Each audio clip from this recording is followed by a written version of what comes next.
He's going to introduce our amazing panelists. So Doc G, take it away. Yo, what's up? Camp Mustache 2020, the virtual edition. I am so happy to be here. I am Doc G. I'm the host of the Earn and Invest podcast, and we have an amazing panel and a bunch of amazing experts who you can see right now on your screen. But before I introduce them, I want to tell a little story. So bear with me for a minute. My wife was crying. No, really. My wife was crying. It had been a hard day, in a hard week, in a hard year, and she was ready to leave this job forever. She had been working nights and weekends, and the politics, it had finally brought her to tears. And I have to admit, I was a little excited, because we have been financially independent for years, and I have been sending her Mr. Money Mustache links and podcast episodes, and she would look at them and say, and then say no more. So I've been biding my time, waiting for this moment, and we were there. I could barely contain myself, and then she did the exact opposite of what I expected. She said, yeah, I've been reading all those articles, but the truth of the matter is, I really love our health insurance. You see, we were getting health insurance through her employer, and my son had just been diagnosed with a chronic illness. Thank God he's doing fine, but there are going to be procedures. There are going to be meds. Who knows what the costs are going to be in the future? And this health insurance plan was perfect. It had a low copay. There was almost no deductible. We could go to whatever doctors we wanted to go to. And when I thought about it, I'm not going to get a subsidy because I'm still consulting and making money. It'll probably cost me $25,000 a year for our family of four to get health care. And if I'm having this conversation at home with my wife, I can only imagine around the country, around the world, how many people are slipping and falling with this same issue, which makes me question, is health insurance the great financial independence killer? Is it the fly in the financial independence ointment? Well, to answer that question, I have an amazing group of panelists here with me today. So why don't I introduce them? Lynn Freyr is a nurse and healthcare expert who faced financial disaster in her 20s after a brain tumor wiped out her savings. She is founder of the immensely popular website phihealthcare.com and someone I am proud to call a friend. Lynn, say hello to Camp Mustache. Hi, Camp Mustache. Happy to be here. Now, people may not know this, but I hear others refer to you as Mama Freyr. Where did that come from? Doc, it's Mama Lynn. And I think that it's because all the kids in the neighborhood started calling me Mama, and that was awkward. And so I had to become a specific Mama. And I've heard these really nice compliments lately, particularly in the last year, that I'm both warm and strong. And I think that is a really profound compliment. And so I feel like Mama Lynn encapsulates that. Well, if you can't ask Mama Lynn about the tough questions like health insurance, who can you ask? Yeah. Rosemary Fatheringham is an FNTP who teaches people in the financial independence community about the preventative side of healthcare. Rosemary, it's nice to meet you in person. We've never met before. Yeah, well, kind of in person, face-to-face, screen-to-screen. Lovely to meet you too. Tell me what this FNTP thing is. I was thinking that was like Myers-Briggs, like ENTJ or INT. Like it too. Yes, no, it's a functional nutritional therapy practitioner is my certification. Awesome. I'm looking forward to talking more about that. But last and never least is Jackie Cummings Koski. She overcame poverty, divorce, and single motherhood and still became financially independent at the incredibly young age of 49. Lynn and I had the pleasure of sharing the stage with her at the Economy Conference in March. Jackie, what's up? Hey, how you doing, Doc G? I'm glad to be here today. And this whole healthcare thing is a big deal, and it was a big deal for me too. So I'm excited to talk about it. Yeah, I'm really ready to talk about that with you. I know you went through a bunch of changes recently in your work-life balance, Before we get to that though, you have like this obsession with giving away $2 bills. Tell everybody about that. Oh gosh, the $2 bills. I wish I had one with me. But basically, the $2 bill is how I first learned how to save. So I started that in high school, through college, and through adulthood. And I guess I figured they were special. And when I look back, I realized that that was the first lesson I learned about money, is saving. I saved those $2 bills even when I was growing up in poverty, poor college kid, and throughout life. So when I finally counted them, I had about $3,600 worth of $2 bills. Crazy, right? So as I do financial literacy classes, personal finance classes, I give away those $2 bills because I couldn't imagine just spending them. They were very special to me, and I was only going to do something special with them. So when I do my classes, if there's great questions or great answers, I'm giving you a $2 bill. All right. Before we jump into it, I just want to let everybody know there is Slido out there. Joe talked about it before. You guys have been using it up to this point. We are going to run this panel for 30 to 45 minutes, and then Lynn is going to take over and grab your Slido questions and throw them out to the panel. So please interact with us. If we are not talking about them in the first 30 minutes, don't worry about that. We will get to them. The other thing is I have prepared extensively for this panel, but the way I like it is the panelists have not. So give us a break. Realize I'm throwing difficult, befuddling, horrible questions at them that they have never heard before. So this should be really amusing, if nothing else. So with that introduction, let's get started. Lynn, I'm going to begin with you. You talk about forms of capital a lot, and on your phihealthcare.com website, you say health and healthcare are a key form of capital for retirees of any age. What do you mean by that?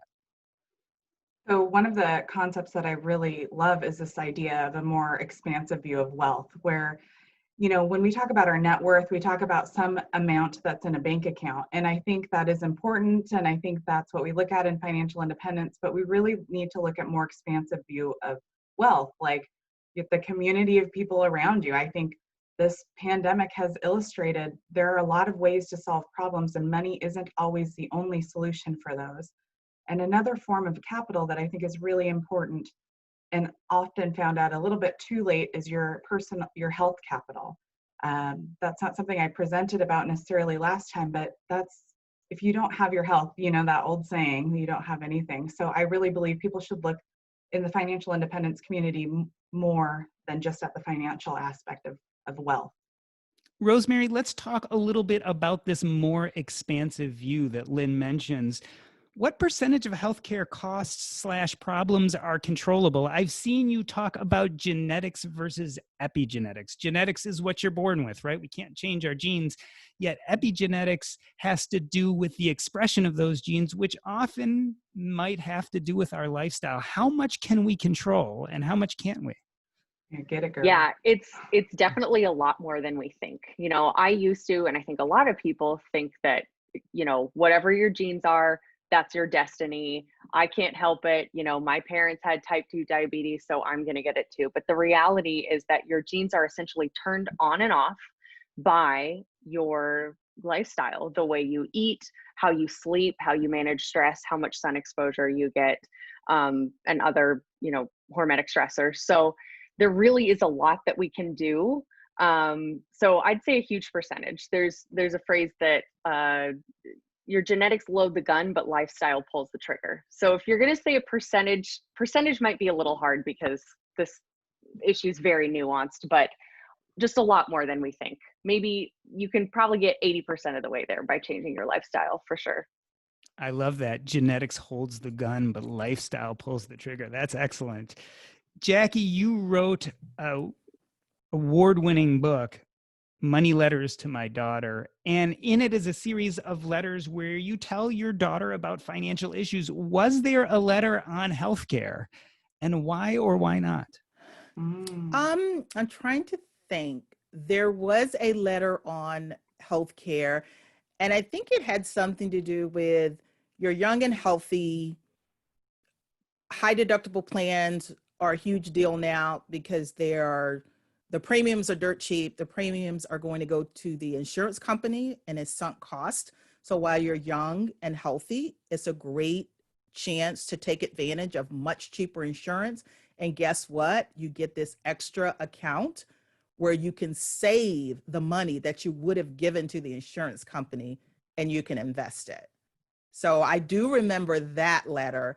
And even though at the time she was a teenager, she certainly didn't get it at the time, but now she's 24 and she's asking all those questions around health insurance, because guess what? In a little over a year, she's going to have to get her own insurance. Lynn, let's talk about all these questions about health insurance. We are going to dig into specifics, but I want to take another quote from your website. You say, health insurance, it's the biggest unknown in fire planning. And one thing about financial independence that I found is most things aren't as difficult as they seem if you know the right tip or trick, right? If you know the hack, your finances get much easier. Talk about health insurance. Is there an easy button? Is there some primo option that we just don't know about?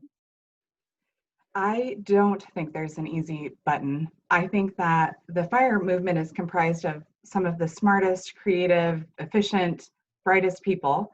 And there are hundreds of articles on this subject. There is no easy button. I think it can be made much easier by crowdsourcing the information, but I don't think there's a terribly easy option. For most people, there's a couple of options that I recommend people look at, which is to go to ehealthinsurance.com is an aggregator. I have no relationship with them or anything. Has a nice aggregator and it compares options. And the other consideration, which is not actually health insurance, and I want to do a lot of cautions about the pros and cons, but health sharing ministries, which is not health insurance. I said that twice. On my website, I detail the pros and cons of each of the plans. There's a lot of considerations to do about your specific situation that I think are important. So there's no easy button, but I think by crowdsourcing the information, we make it easier. Rosemary, you and Jackie share this commonality that your lives have changed quite a bit in the last year. I should congratulate you. You left your job to work full-time on Flourish Fundamentals in late 2019. So this is a very real issue for you. I believe your husband works for himself. What did you guys decide to do with insurance at that time? Well, honestly, right now, we don't have insurance, which I know is a problem and we need to get there. Having said that, I feel like the training and experience that I have with nutrition, I feel really confident that for the basics, I can take care of myself, which is really great to know. I know that the body's default state is health. And as long as it gets those building blocks that it needs, it can be healthy. And so as long as I'm continuing to eat well, move my body, get sun exposure, sleep, stay hydrated, all of those things, the body's always seeking that state of balance. We call it homeostasis. So as long as I'm doing those things, I know that my body's default state is to keep me alive and keep me healthy. So while we'll definitely have to, that's inevitable that we'll need to pick health insurance back up again. I definitely feel a level of confidence that like I can take care of myself and my family, which was kind of one of my goals of doing the nutrition training in the first place. That is a controversial stance. Susanna in the chat room asks, what if you get hit by a car? I know. And that's the reality of like why it's going to need to be a case, why we'll need to get it eventually. And, I left my job probably a little earlier than I should have financially, but it was just taking such an emotional toll on me that it was making me sicker to be there. So maybe it wasn't worth the healthcare in that respect. But yeah, as soon as we can, we'll be getting some sort of high deductible plan because, if I get hit by a car, don't give me kale, right? Like take me to the emergency room. But for things like that are the more diseases that are from inflammation or metabolic dysfunction, like that I've got to hold on. Yeah, people don't realize there is a safety net. If you go to a hospital sick, you will be taken care of. The issue is, will it bankrupt you or not? So it's not life and death per se, but it is your finances, and certainly catastrophic healthcare coverage is out there. Jackie, this must have been a similar concern for you. Were you reticent to retire early? And what healthcare decisions did you make at that point? Well, I definitely had some anxiety around the health insurance piece after I retired because I was one of those people that worked for corporate America for my entire life. And I got dirt cheap health insurance. Like for me and my daughter, I think I was paying like maybe $100 a month, dirt cheap. So all of a sudden, now I don't have that nice subsidy that I got from my company. So I had a whole list of things that I looked at when I consider health insurance.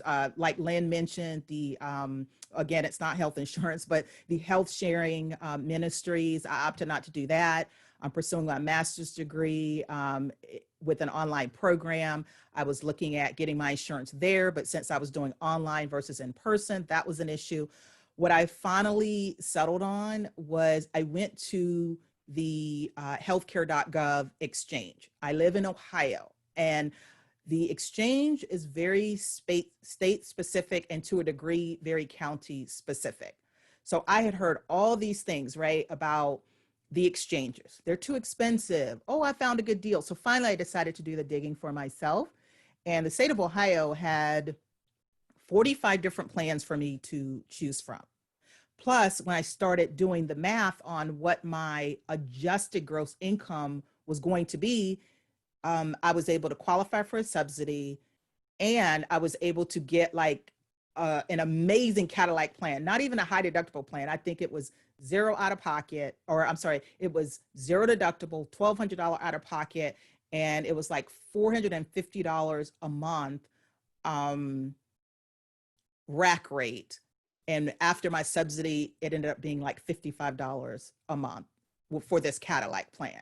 So it worked out great for me, again, for my state, my county. So it's definitely worth taking a look at, because I was almost ready to get COBRA, which was ridiculously high because I no longer had my company subsidy. That was going to be like maybe, I think $550, maybe $600. It was a crazy amount. So I settled on my my state's ACA exchange. Yeah, I wanted to add to that. That's very true. If you go to the general website for the health insurance, it'll take you to your state specific area. And each state operates differently, very differently.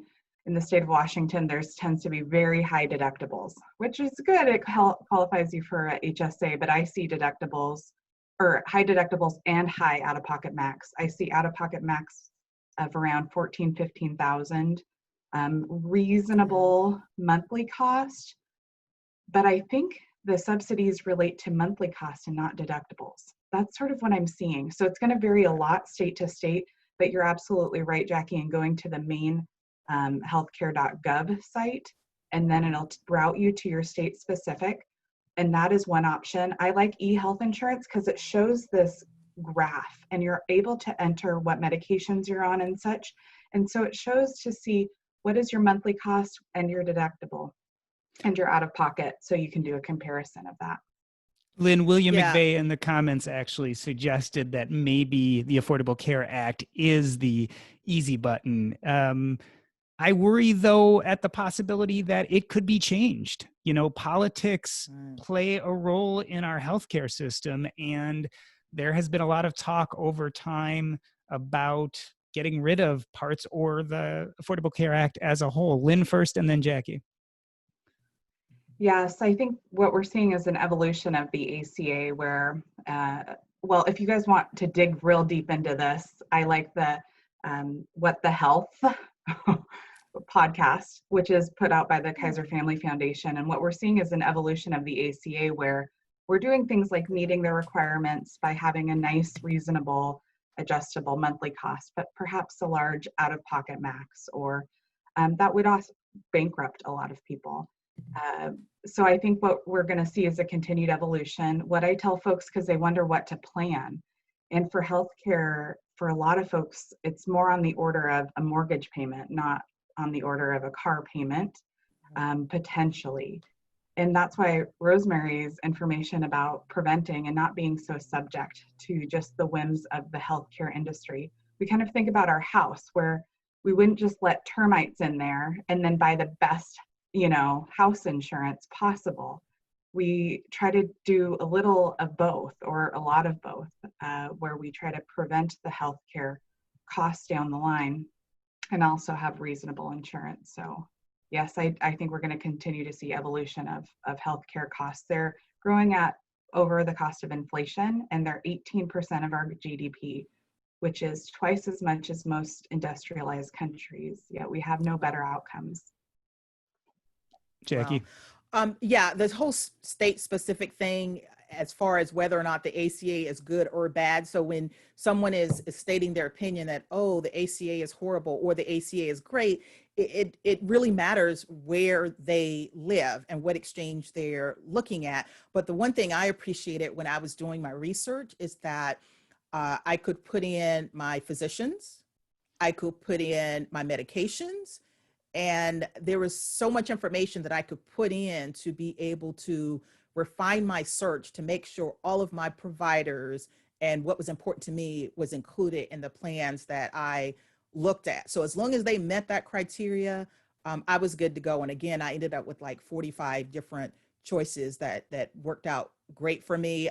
For the longest, I was on a high deductible health plan, so I was used to the big, $10,000 family max out of pocket. And what worked great for me is I was maxing out my health savings account, and mine is well worth over $100,000 now, where I can still use that HSA money for out of pocket, even though I'm not on a high deductible plan. So if something catastrophic happened, like I got in that car accident or I got cancer, whatever out of pocket, I can still use my HSA dollars to cover that. Jackie, I love this fact that we talk about the HSA as a great retirement hack, but you can actually use it for healthcare. Like you don't have to use it as another, 401k, Right. Roth IRA, et cetera. Rosemary, we've been talking a lot about the Affordable Care Act. There are some other options. You talked about not having insurance right now, and I know that you're a woman of faith from reading your blog. Was there any thought for you guys of health sharing ministries? Why or why not? Oh, that's interesting that you say that. It's funny. I was raised in the church, but I'm not really a part of it now. But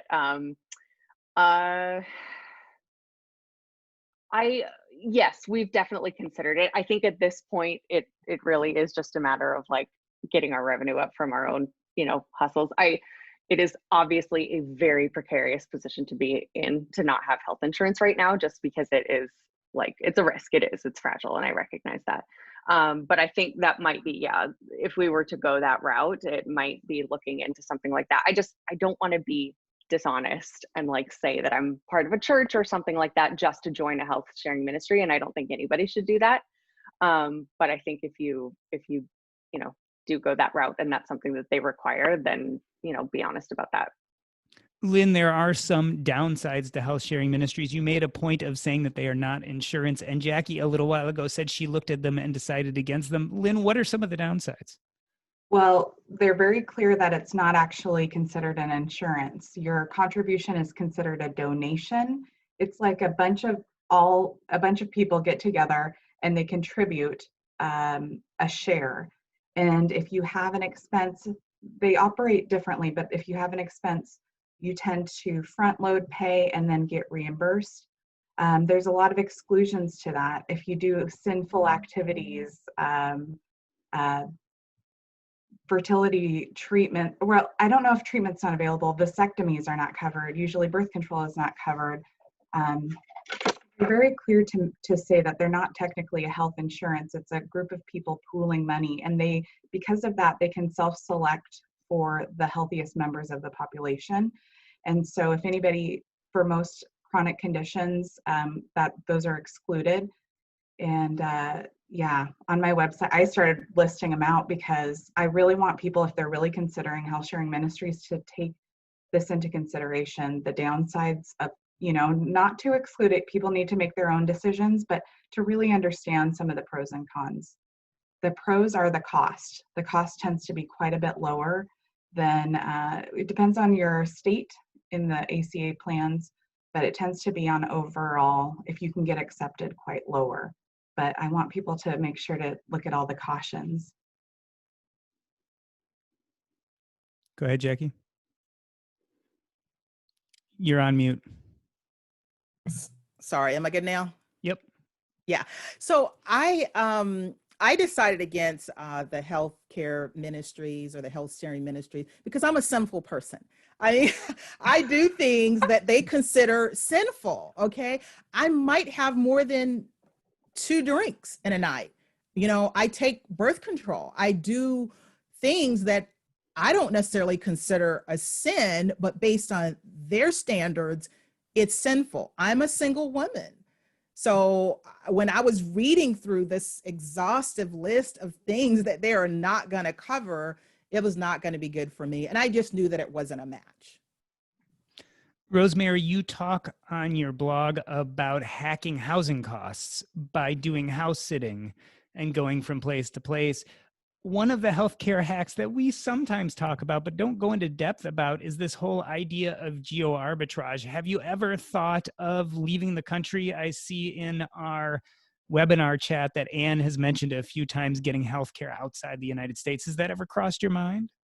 Yeah, I spent a significant portion of my 20s overseas. I lived in New Zealand for 5 years and then Ukraine for 1. So I've sort of had a broad spectrum of all kinds of, access to varying types of healthcare overseas. Some stuff was, at the time I was still under my parents' insurance, and some stuff would be covered a little bit, but mostly I just found when I was overseas, I have New Zealand residency. So I was really lucky to be able to have access to free healthcare there.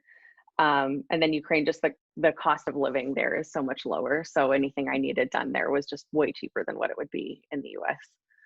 But yeah, if I could go back to Eastern Europe, I would, in a heartbeat, because I loved it there. The quality of life was good, and the cost of that sort of stuff was very low. Lynn, is this a uniquely problem in the United States? I mean, are people looking to pursue financial independence outside the U.S. having the same issue with health insurance? That was something I was going to mention at the outset, is that this is a problem that I see most commonly in the U.S. And so those of you who are outside the U.S. can look at us and at our trials and tribulations around healthcare, that we have some of the most expensive healthcare, actually the most expensive in the world. And I think coronavirus highlights I'm not going to get political, but it highlights the curiosity around healthcare and finance, both at an intersection. So what I hear from feedback from folks on my website is mine is US based, and really I think there's probably issues with healthcare outside of that, but I think it's a particular issue for those who are based in the US in terms of not only cost, but access. So Jackie, let's break it down for people listening. If you are in the US and you're planning on retiring early, how did you decide how much money to put aside for healthcare, especially since healthcare is so unknown? We don't know what's going to happen. We don't know if we're going to get sick. We don't know if we're going to get into an accident. How do you add healthcare into your FIRE budget in a reasonable manner? Okay, so for me, I budgeted for what it was going to cost on COBRA. So I went higher than what I thought I needed to go. Again, I'm looking at this 2 years out, right? So I had not done research on many other things, and I thought COBRA was the way to go. So for me, that was like $550. And then as I was getting closer, I was able to really dig into all these other options. Now, I still kept the budget of the $600 or whatever. The premium is only a part of it. So as I was budgeting, there was premiums, and then there was my out-of-pocket cost. And then I guess the highest amount would have included the max out-of-pocket. So yeah, I ended up budgeting for about $550, but I had to come up with some number. So it's not impossible to, retire and do the healthcare piece, but you do have to budget for it. If it was a family of 4 that was, needed to budget for it, you got to put those numbers in. But just remember, if you're budgeting in kids, the kids aren't going to be there forever. The kids aren't going to be a piece of that puzzle forever. So when you do the math, you don't need to include that. So for me, my daughter was, she's not quite 26 yet. So I included her in that budget, but only for a couple of years, because once she was off, things would be a little bit less. But I just didn't want anything to get between me and retiring early. So if that had to be a bigger line item than I was happy with, then so be it. But I certainly did my research, and I was able to, lower that price significantly, at least for now, because who knows what, next year, the year after is going to look like. Rosemary, I'm looking at a lot of what's being said in the chat room and listening to what Jackie says about how, children are part of your life maybe now, but then they might go to college and leave. How do you decide your healthcare budget? Is there a fudge factor? You do not have children right now. At some point, your numbers might look completely different. If you're someone who's looking to reach financial independence, possibly retire early, how do we figure out that fudge factor? This is somewhere where I'm going to have to pass. We don't plan on having kids. So far, our projections have just been, just the two of us. So probably Lynn or Jackie might be able to answer that better. Lynn, fudge factor, how do we decide with all this unknown how to actually set that healthcare budget? Because there's tons of us who are interested in financial independence, retire early. And a big part of that is trying to allocate that budget correctly. Yeah, so I have kids. I am planning to keep them even after having 77 days with them.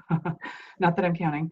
Who's counting? Yeah. I think, well, what I look at is what are the costs of the average family of four in the US? Like the costs, not when you're an employee, you on average cover about 16% of your costs and the employer covers 84%. This is all average. Right. So the cost for a family of four in the US is about $20,000 a year. There's some variation in there. So it's not some like $100,000 a year amount. And that's a huge amount. That's a very big amount. So you kind of look at what risk are you willing to assume, what variables. But I think the best advice for folks is to truly go in and try out what is on the market now. You can test it out. And right now, I think in a lot of states are opening up more enrollment. So you can actually get real concrete numbers for your family in your zip code rather than having some pie in the sky amount. And the amount that you qualify for now is the closest thing we can get to accurate, because we can't know what's going to be up or down from there, but it's the closest starting point. And so there is, yes, so about fudge factor, I think in some ways in the fire community, you learn to embrace uncertainty. Because if we try to plan for every possibility, every uncertain situation, none of us expect it to be here like this, that, okay, this is uncertain. How are we going to move through this? How are we going to use those different forms of capital and knowledge and crowdsource and figure out the solution to these problems? And Lynn, we haven't really talked about the independent insurance market here, but I'm assuming if you do not qualify for subsidies from the Affordable Care Act, it's going to be pretty similar whether you go ACA or just independent insurance. The numbers are going to be the same if you're not getting subsidies. Is that correct?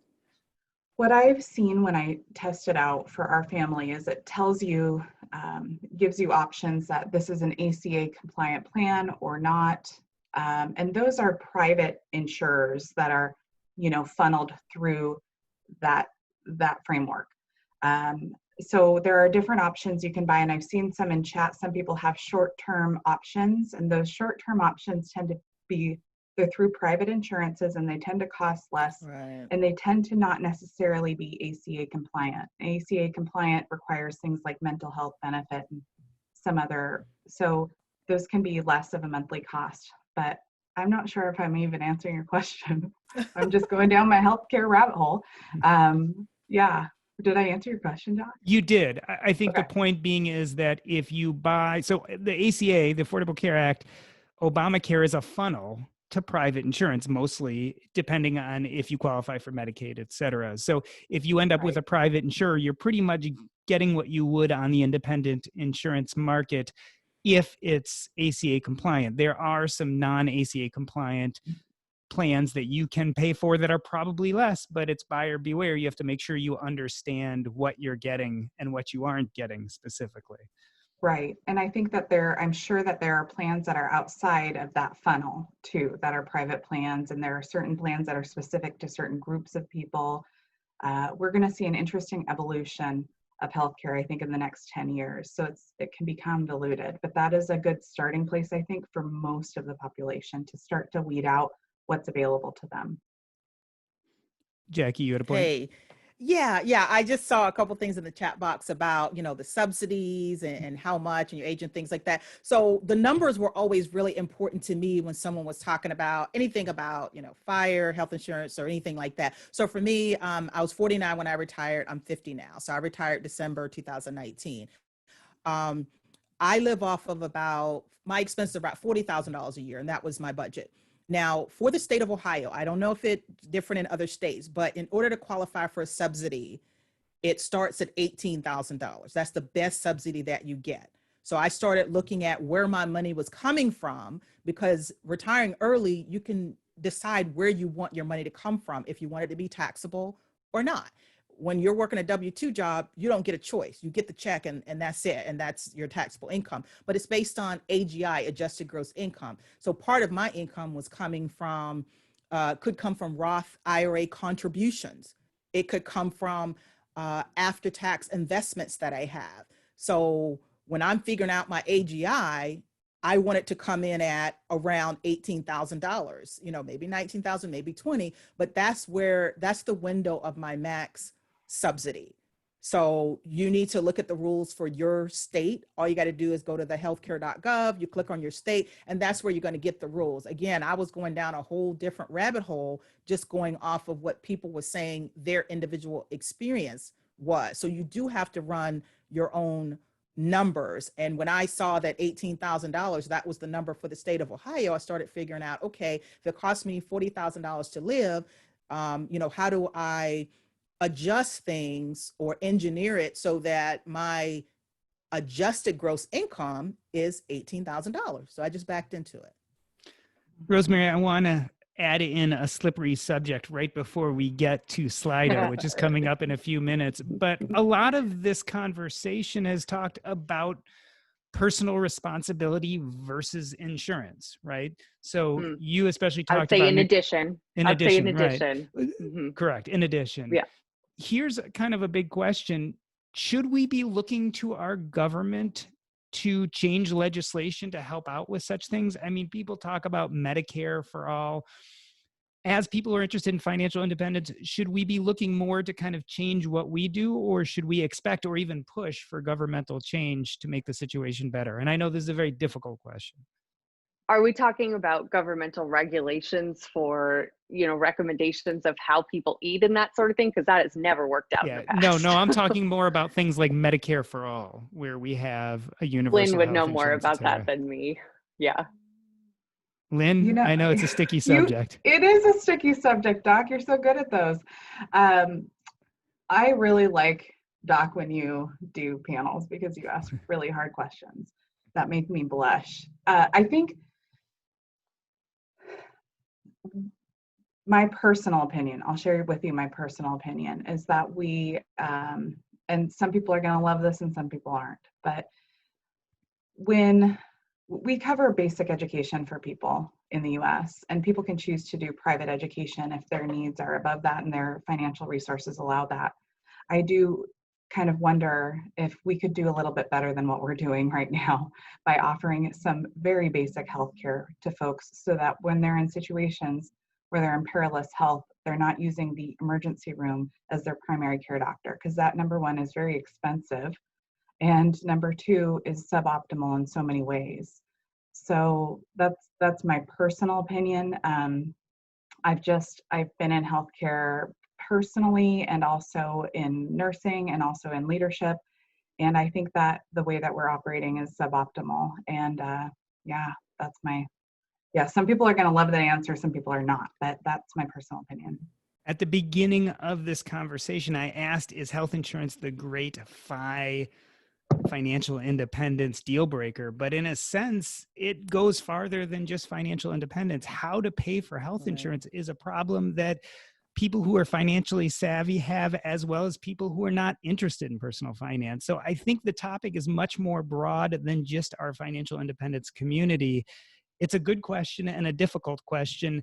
You might believe in universal healthcare, you might not, but certainly it seems like maybe we could do a little bit better, incrementally better than where we are today. And for those of us who are planning on early retirement and have been doing the financial independence planning, it certainly would be nice to have a more concrete way of going about healthcare. So you've heard us all talk quite enough.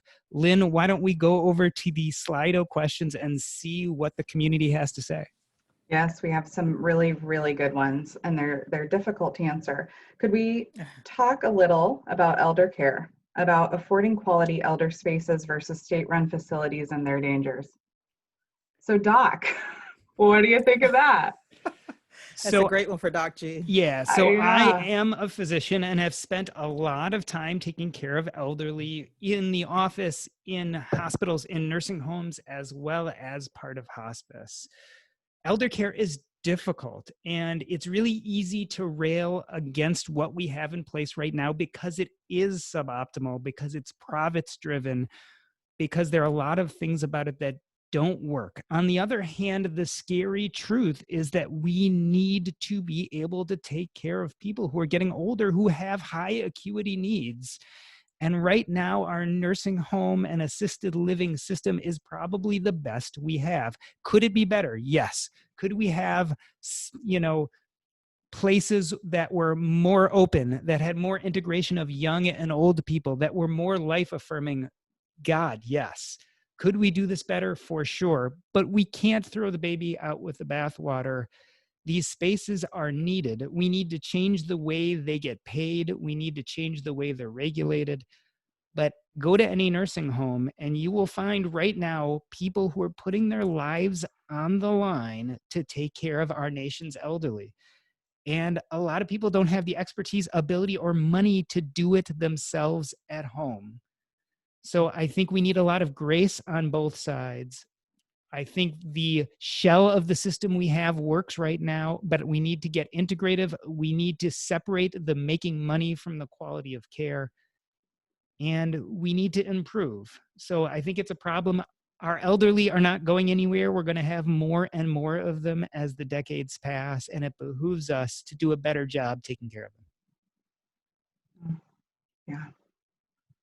Anybody else have thoughts to add on that complex question? No way. No.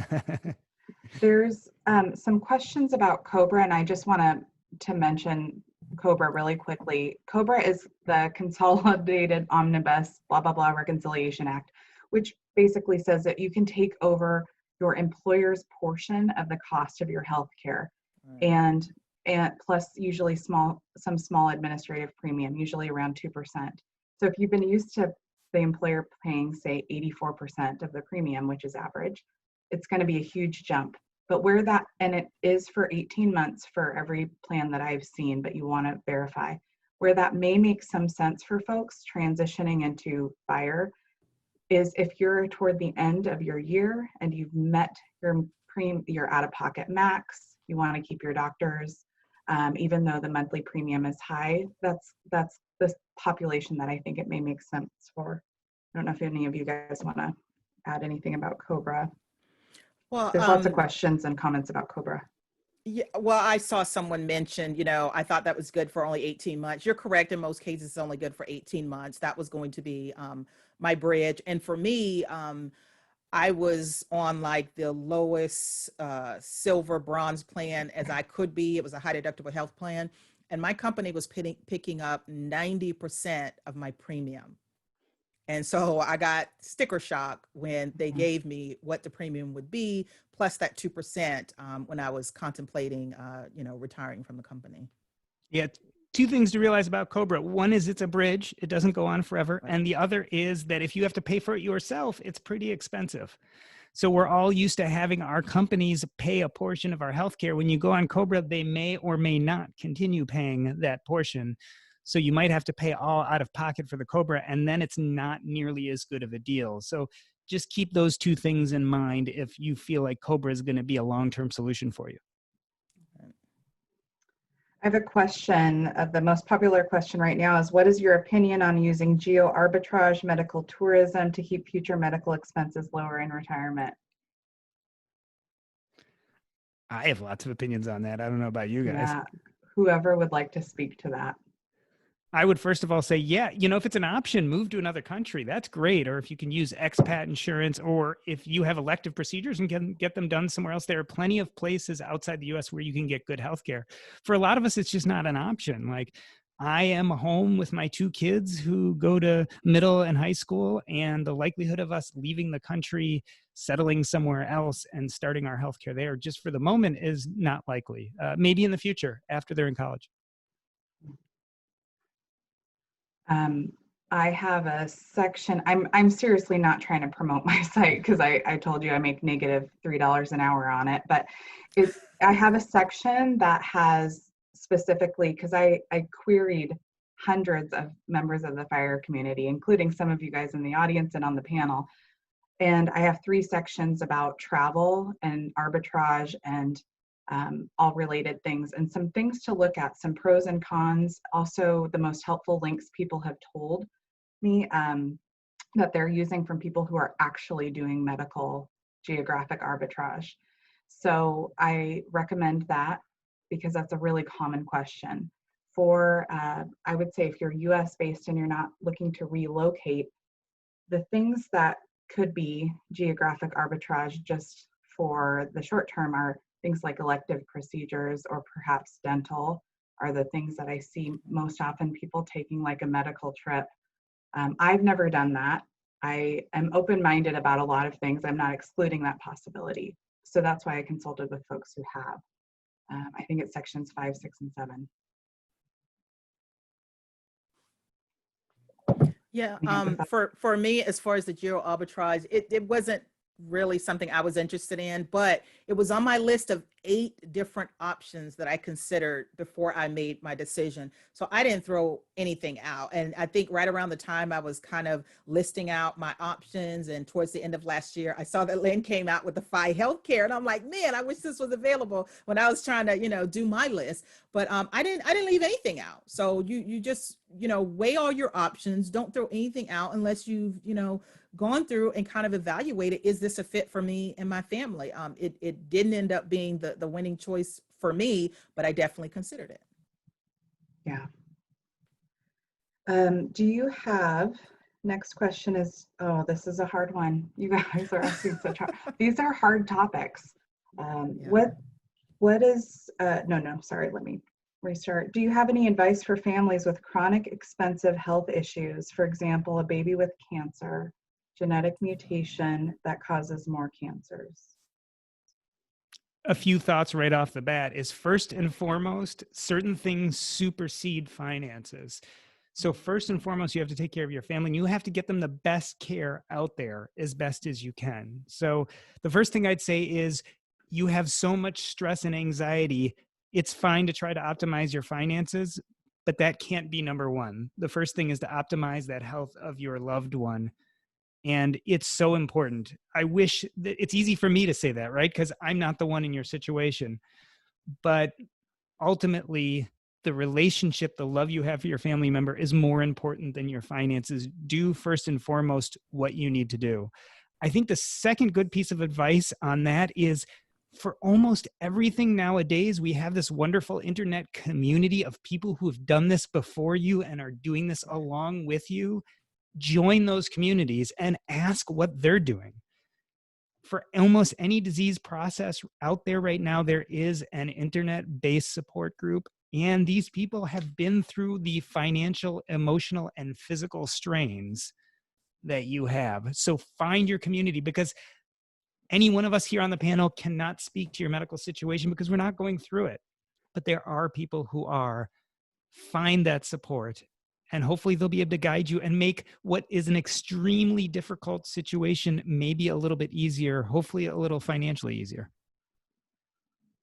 And I'll just mention this. Earlier I mentioned too that even your employers, but most insurance companies, as you are shopping for insurance, they will let you put in your providers, your medications. And I would think that that's extremely important if your loved one is getting cared for a chronic illness, to maintain the consistency of the medical team, the medications and things like that. So I would definitely take the time and put in all of those factors that are important before you decide to choose a plan.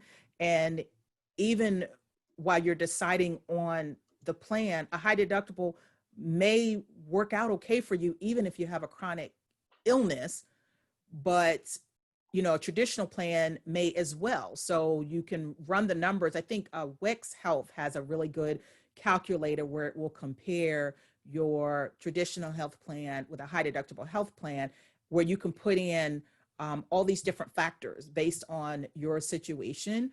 But again, anytime you're shopping for it, put in your medical professionals and your medications to make sure that's covered first, and then choose the plan.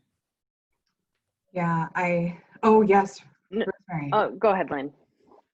Well, no, I want to hear your wonderful thoughts. I was just going to say, for anybody dealing with a chronic health issue, I would recommend looking to talk to a person who practices functional medicine. And we haven't really had a chance to talk about this too much, about kind of the contrast between sort of allopathic, like traditional medical model, which is centered more around relief care, and then sort of the functional medicine approach, which is sometimes referred to as just 21st century medicine, which is a more functional model that is focused on finding root causes. So instead of just relief care, it really is like corrective and maintenance care, finding out why is this inflammation happening? Why is the immune system like enraged and fighting everything, and a lot of the time it's because inflammation, because of diet and, the way that we're eating. And so instead of getting stuck in this endless, expensive AF loop of like drugs and surgery, instead looking for addressing those systems upstream and removing those stressors and strengthening the body's defenses, and a functional medicine practitioner can help you do that. So I think that's one of the limitations of our culture, is that we always think outside in, but we don't consider that equally important is inside out. So working with somebody that can help you address, like identify and address root causes, is really important with chronic disease. It's usually inflammation is just at the root of everything. So it's getting to the root of that fire, that inflammation, and putting it out. That's perfect. I was hoping you would jump in on that aspect. One quick actionable thing, and then I'll bring it back to Doc to close us out. Folks who have chronic conditions, and a lot of conditions are inflammatory based, and we're certainly seeing that with coronavirus, for example. It's a lot of inflammation. That's how the body's responding.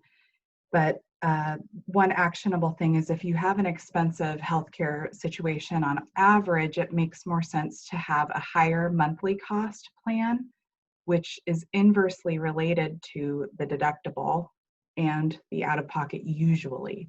So insurance companies are smart. They want to get the most money possible.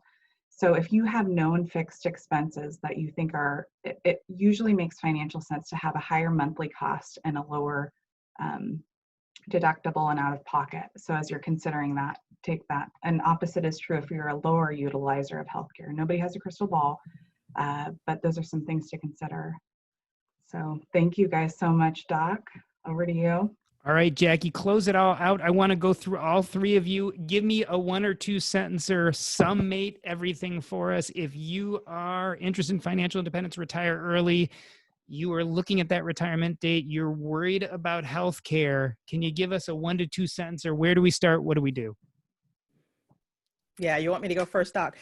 Yeah, definitely start with a broad list and work in. Okay. At first, when I thought that it was just Cobra, I was really limiting myself. So I came up with about 8 different options, even ones that I 90% knew wouldn't work. I put them in there and I did the research. Now, Lynn's healthcare website will make that process a lot easier, but start there. And even if it ends up being a larger amount, let's say $500-600, it might sound ridiculous, but if that is the system we're working in today, just budget it in. So that's what allowed me to go ahead and retire early and to kind of move this mountain that was on my mind about getting health insurance after I retire. It doesn't have to be an obstacle. And if you start to knock it down piece by piece by looking at all of your other options or simply budgeting it in, you're going to be okay. Rosemary, last words. Someone worried about healthcare, interested in FIRE, what can they do? Yeah, my big thing would be prepare yourself, just take it into account that you may need to spend a little bit more money and time and effort creating an opt-in self-care model so that you're not forced into a disease care model later on. Mm. And Lynn, last words of the panel, FIRE and healthcare insurance or healthcare in general, 1 to 2 sentences. Where do people start? I think where people should start is coming together with other people who have the same problems to help figure out how to navigate this landscape, because it's dynamic and ever changing. And I think your social capital that you have built around you, I think I have 5 sentences now, but yeah, I think that's one of the biggest tools that you can use, is learning from the knowledge of those who are fighting the same battle. I love it. And that's exactly what we're doing here today with this panel at Camp Mustache, is coming together to talk about the difficult things. I imagine many people in the audience will want to reach you guys, read all your material, and maybe even contact you. Jackie, how can everybody reach you? Where should they go? Okay, they can just visit me at moneyletters2.com, and that's moneyletters plural and the number 2.com, and all of my social media and all of that is on there. Rosemary, where can we go to learn more about functional nutritional therapy, debt slaying, and a slew of other issues? How can we find you? Yeah, you can, my website is flourishfundamentals.com. You can also email me. I'm Rosemary at flourishfundamentals.com. And I do just want to say, like, having been someone who was really sick for most of my life and found that I was able to just get a lot better by the way I ate and I moved, I'm so motivated to be able to help other people who don't feel like there's hope, and to help you know that there is hope. So I'm so happy to help. If you have questions or just want to talk about something, like, please reach out to me. It's really important to me to be able to help.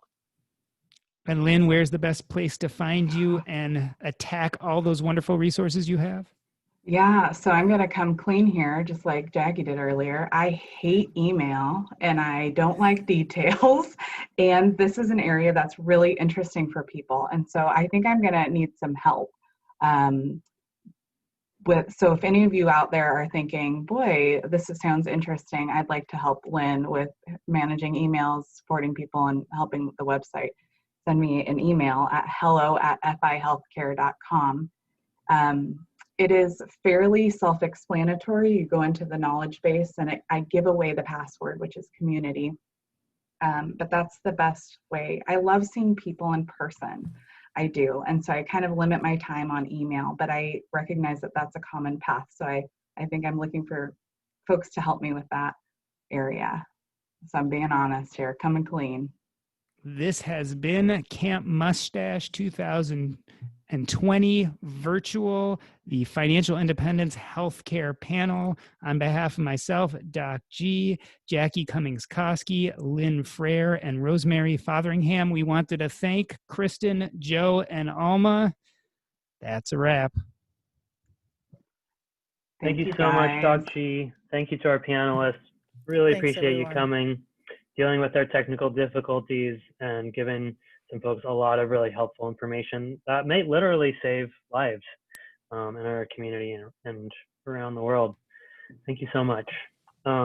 We've got an afternoon break, and in a couple hours we will be back for breakout sessions number 2. We've been having some email problems, so if you are registered for Camp Mustache, either donating or not, but if you have registered in any way, shape, or form, and you haven't gotten an email from us with the Zoom information for the rest of the day, please send us a message on our Facebook page. We will be checking it throughout the break to make sure that everybody who wants to can participate for the rest of the afternoon. I just posted a link to the Facebook page, so you should have it in the Zoom chat. Yeah. Yeah, so have a good afternoon break if it's your afternoon or whatever time of day it is for you. And thanks again to all our panelists. See you at the next one. Bye, everybody. Bye.